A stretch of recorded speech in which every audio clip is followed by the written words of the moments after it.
मेरी शादी ठेठ पंजाबी परिवार में हुई।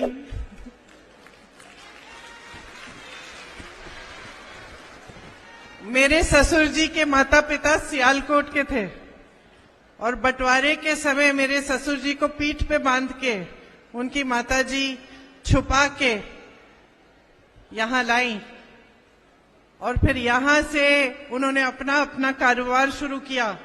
एकदम सब कुछ छोड़ के, अपना पूरा सारा जो भी था वह सियालकोट में छोड़ के जब यहां आए तो उन्होंने अपना कारोबार शुरू किया।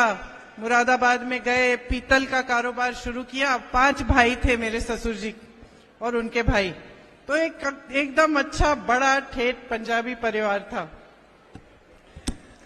मैं आपको बताना चाहती हूं कि मैंने पंजाबियत के बारे में कैसे सीखा। मेरी शादी होने वाली थी और मेरे पिता का स्वर्गवास हुआ था कुछ सालों पहले, तो माता जी सब कुछ अकेले कर रही थी और पहली बार घर में शादी थी तो थोड़ी सी घबराहट थी कि सब कुछ ठीक ढंग से होना चाहिए। तो सारे रीति रिवाज, सब कुछ जैसे पूजा होनी चाहिए, सब कुछ उन्होंने सारा इंतजाम किया हुआ था।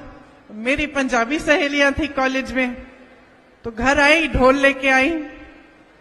तो एक दिन शाम को मेरी सहेलियां आई, ढोल लेके बैठी और नाचने लग गई, गाने लग गई। उस समय गाना था काली तेरी गुत्ते परांदा तेरा लाल ने।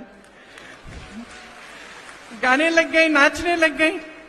अंदर से मम्मी निकली और ऐसे खड़े होके कही, हमारे घर में शादी के टाइम नाचते नहीं है।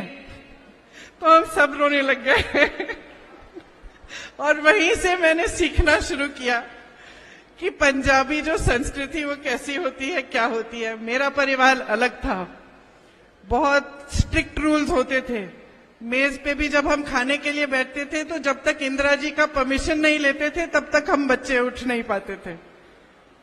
तो जब मेरी शादी हुई तो एकदम मैंने एक अलग कल्चर देखा, एक अलग संस्कृति देखी।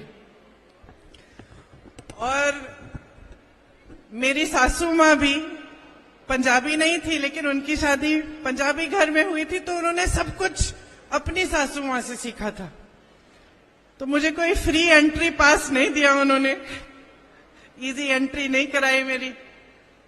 तो मुझे लगता था मैं सफाई भी कर लेती थी उनके लिए, पलंग भी बना देती थी, सूटकेस भी बना देती थी, अगर कहीं जा रही खाना पका देती थी, किचन भी साफ करके रखती थी। लेकिन मुझे लगता था कि मेरी सासू माँ तो कभी खुशी नहीं हो रही है, मैं तो सब कुछ कर रही हूं आपको मालूम है कैसा लगता है तो आस्ते आस्ते उस घर में रहते हुए मैंने उस घर का रहन सहन देखा। किस तरह जब मेहमान आते थे तो कितनी उदारता से, प्रेम से सब साथ में खाना बनाना, मिलजुल कर रहना, जितना दे सकते हो उतना देना। जब मेहनत करनी है तो पूरा परिवार मेहनत करेगा, बड़ा भाई, छोटा भाई, पिताजी, माताजी सब लग जाएंगे। कोई ऑर्डर आ रहा है काम के लिए तो सब उसी में लग जाएंगे।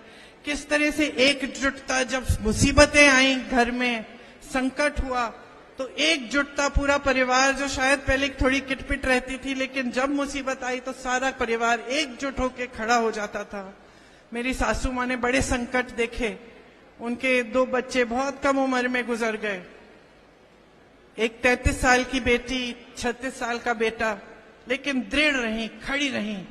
तो जैसे समय चलता रहा मुझे समझ में आया कि मेरी सासू माँ मुझे एक बहुत अहम सबक सिखा रही थी जीवन का। वो मुझे ये सिखा रही थी कि बेटा, तुम दब जाओगी तो दुनिया तुम्हें दबाएगी, तुम झुक जाओगी तो दुनिया तुम्हें झुकाएगी। तो जैसे ही मुझे ये एहसास हुआ और मैं थोड़ा सा खड़ी होने लगी तो मेरी सासू माँ का पूरा आदर मिला और आज हम बहुत अच्छे दोस्त हैं। मुझे मालूम है कि मेरा ये भाषण भी वो देख रही होंगी। भाषण देख के मुझे बोलती हैं कि आज तुमने अच्छा बोला लेकिन ये भी बोल दिया करो, ठीक है तो देख रही होंगी, हमारी अच्छी खास दोस्ती हो गई और पंजाबियत के बारे में मैंने उनसे सीखा।